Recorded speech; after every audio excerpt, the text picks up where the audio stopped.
We are back with Zohran Mamdani. I just want to continue the conversation we were having before the break, because Senator Bernie Sanders was asked about what I'm just going to call non-endorsements from people like Hakeem Jeffries and Chuck Schumer today. And I just want to play what he had to say. We saw the Democratic leaders have put out statements that were nice and kind, but not necessarily outright endorsements. Is it time for Democratic leaders to get fully behind him? Well, the Democratic leadership, sadly, too often is tied to the billionaire class and their campaign contributions. What the Democratic leadership has got to do is make a choice. Which side are you on? He seems to be saying, but I want to hear what you have to say about it, that it's time for choosing in the Democratic Party, that you have to decide what side you're on, and not endorsing is choosing on the side of billionaires. But do you see it that way? How do you see it? You know, I think what we are seeing New Yorkers face a choice of, especially over the course of this primary election, was whether they wanted a candidate and a campaign of the past that was funded in the same way that so many campaigns have been, which is by the very billionaires and corporations that I am looking to tax to make the city affordable for each and every New Yorker.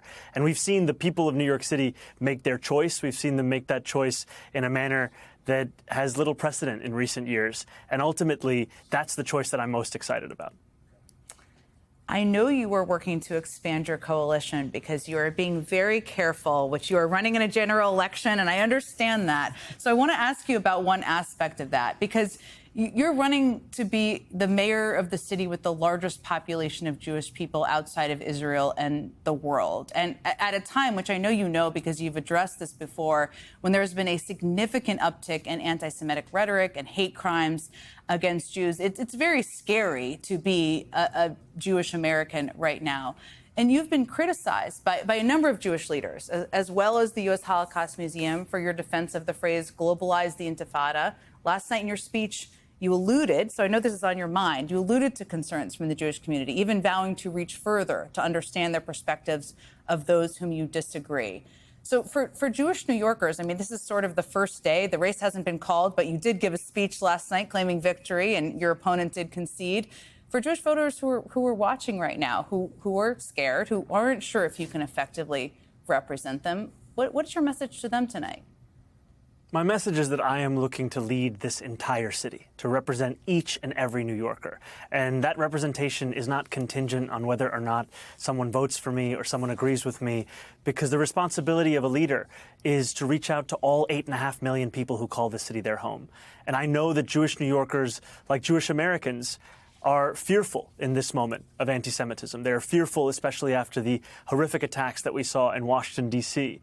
and in Boulder, Colorado. And they're fearful also in conversations that I have heard myself about life in this city. I spoke to a Jewish man in Williamsburg not too many weeks ago who told me about the fact that he now locks the door that he used to close, that he used to keep open for years because of a fear of who may come in. I spoke to a friend of mine after October 7th who told me about going to his synagogue for Shabbat services and hearing the door open behind him and turning around with a tremor going up his back, not knowing who was walking in and what they wished for them. And ultimately, it's through the conversations I've had with Jewish New Yorkers that I have developed a proposal for the Department of Community Safety that would include an 800% increase in funding for hate crime prevention programs. Because ultimately, we cannot simply say that anti-Semitism has no home in this city or no place in this country. We have to do more than talk about it. We have to tackle it. And that's what we will do through this funding and through this commitment. We will root out bigotry across the 5 boroughs. As you're looking to kind of appeal to people or connect with people who are skeptical, what does that look like for you over the next couple of months to the members of the Jewish community, to some of these leaders who have been critical? What should they expect and anticipate from you? They should expect my continuing to reach out, most especially to those who are concerned or who do disagree, because ultimately in politics too often you surround yourself only with those that are quickest to say yes or quickest to already be in the same place as you, when in fact we have to be able to navigate that disagreement and that tension. And I often think about the words of a previous mayor, Mayor Koch, who said that if you agree with me on 9 out of 12 issues, vote for me. 12 out of 12, see a psychiatrist. And I think of an elder Jewish woman who came up to me at B'nai Jeshurun a synagogue on the Upper West Side many months ago after a Democratic club forum who whispered in my ear, I disagree with you on one issue. I'm pretty sure you know which one it is, but I agree with you on the others, and I'm going to be ranking you. And I think that ability to understand that even in disagreement, it's still rooted in a shared sense of humanity, that is something that makes this city great, and that is something that I will deliver as the next mayor of this city.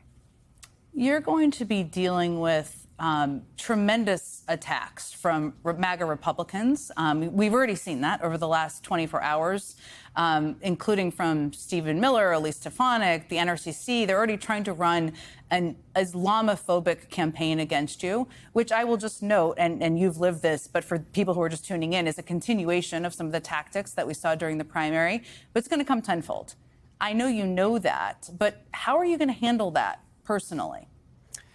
You know, it's sad in that in one sense it's unsurprising, and in another it is still deeply disappointing to see what politics has become in this moment. To have to deal with regular death threats where I'm told that someone is going to blow up my car and is going to kill me and my family and the people that I love. And I've spoken to many Muslims across this city who have shared that their fear of having to be essentially branded a terrorist just by living in public life is one that keeps them preferring life in the shadows, life outside of that specter. And this is not the way that we can have our city be. It's not the way that we can have our country be. This has to be a place where we understand the mutual belonging of each and every person here. And I'm lucky to have friends and family that keep me moving through this. I'm lucky that I'm able, through my campaign, to have security and also to have the assistance of the NYPD in both investigating these threats and ensuring that I have the same public safety that each and every New Yorker deserves. New York, as you well know better than anyone, you've probably had food from every single culture in New York, so there's that. But it is a very diverse city. There's a huge Muslim American population in New York City as well. You would be, if you're elected, and you've got a ways to go here, but the first Muslim American mayor of New York City. What does that mean to you? It means a lot. You know, I think about my grandmother Kulsum and my grandfather Yusuf and how they taught me from a young age that to be a good Muslim is to be a good person. It's to help those in need and harm no one.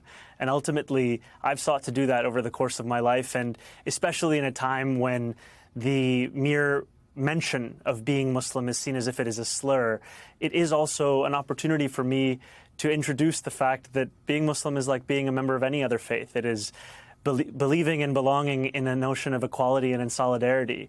And I know that it is so meaningful for the million Muslims that call New York City their home to see the fact that representation can be something that exists not just across the 5 boroughs, but also in City Hall.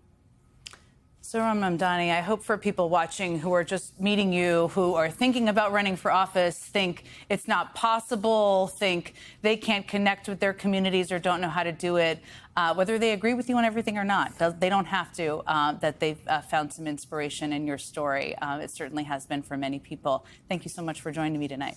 Thank you so much for having me. It's always a pleasure.